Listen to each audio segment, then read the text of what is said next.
So my name's Martin. I'm not a teacher. I'm a technician. Just say to those colleagues of mine out there who work in secondary schools, chat to your technicians, because I understand the brutal workload of teaching staff, and it's really, really important that you can get your technicians involved in Science Week. I get speakers in. That's the first thing I do, whether they're speakers from industry or, as I'm going to say, speakers from the local university. Get them in because these people love engaging with schools audiences. Part of them, one of them even said to me quite cynically, Mark, you've done me a massive favour.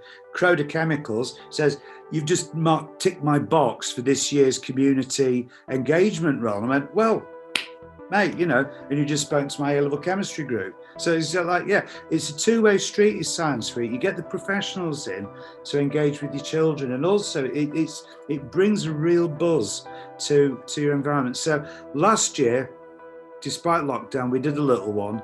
Couple of years, 2020 and this year, I actually went out and invited local schools in. One thing I really like to do is to basically get year 10s in from our local feeder schools. All our local schools face the same challenges that we as a sixth form college do, because they're in the same community.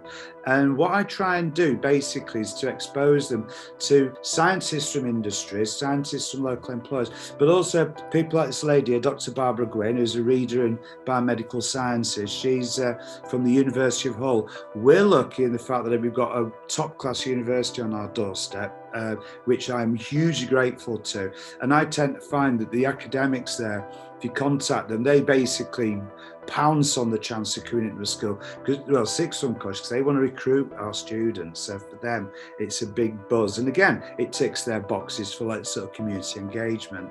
If anybody's wondering, Edenic are a management consultant company, but they specialize in biomedical and pharmaceutical industries. So they're all scientists. So they were really good. That was this year.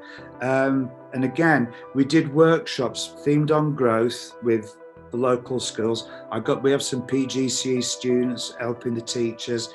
And again, with the scientists, with the students and the school kids coming in, I give them all a certificate. They all go away with a goodie bag full of sweets and a certificate, and they love it, absolutely love it. And I like to think that it makes a little bit of a change for them. And yes, it is a blatant marketing and recruitment campaign by us, because we want to enroll those students. But hey, if the Kickstart grant pays for the coach to bring year 10 into us for a great day out. We have quizzes and everything. It's wonderful.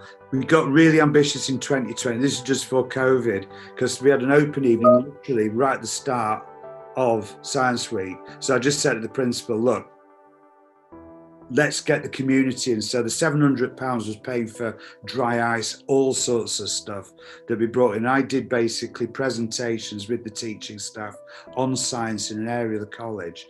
But also it just happened that this fell in my lap. There's a massive Skills England employment fair at our big arena.